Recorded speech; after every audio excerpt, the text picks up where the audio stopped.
বিসমিল্লাহিররহমানিররহিম। আসসালামু আলাইকুম। কেমন আছেন সব? আজকে আমি একটা গ্রামারের বেসিক নিয়ে এসেছি, যেগুলো জানা আমাদের আসলে খুবই প্রয়োজন। যেমন আমি এখানে দুটো শব্দ লিখেছি, যেটা থেকে আমরা জানবো verb, noun, adjective and adverb. হ্যাঁ, যেমন আমি প্রথম ওয়ার্ডটা লিখেছি কি হার্ট। হার্ট হার্ট শব্দের আজকে আমরা কি জানবো? ভার্ব, নাউন, অ্যাডজেক্টিভ, অ্যাডভার্বগুলো জানবো।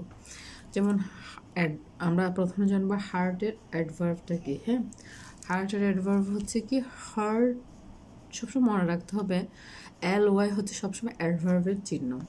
আবার অনেক শব্দের ক্ষেত্রে এটা কিন্তু আবার মিলে না। হ্যাঁ, বাট ম্যাক্সিমাম যখন LY থাকে ওটাকে আমরা কি বলি? অ্যাডভার্ব বলে থাকি। হার্টিলি, হ্যাঁ, HERTILY, হার্টিলি। হার্টিলি হচ্ছে কি অ্যাডভার্ব। তারপর হার্ট হচ্ছে কি নাউন, HEART, হার্ট। হার্ট হচ্ছে কি নাউন। তারপর অ্যাডজেক্টিভ হচ্ছে কি হার্টি হচ্ছে কি অ্যাডজেক্টিভ।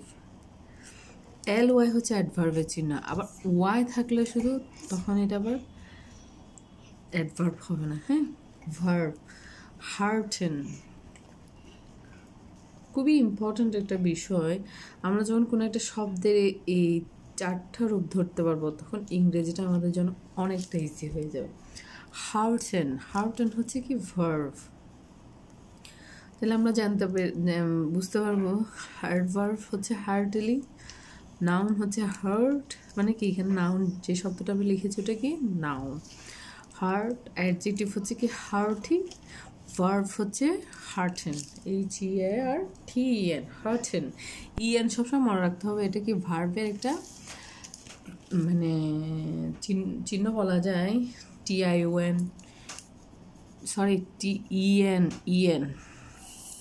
ইএন হচ্ছে কি ভার্বের একটা প্রায় ভার্বের শেষে আমরা কি দেখি? ইএনটা পাই ম্যাক্সিমাম ভার্বের শেষে। আবার একটা শব্দ লিখেছি, ওয়ার্ড লিখেছি, ওটা হচ্ছে কি লং এর নাউন আমরা জানবো লেন্থ। হ্যাঁ, নাউন হচ্ছে কি লেন্থ, LENGTH, লেন্থ। অ্যাডজেক্টিভ কি লং, মানে যে ওয়ার্ডটা আমরা লিখেছি ওটা কি অ্যাডজেক্টিভ। তারপর হচ্ছে ভার্ব আমি সবসময় বলেছি যে কি থাকে, ইএন থাকবে, তাহলে কি হবে? লেনদেন।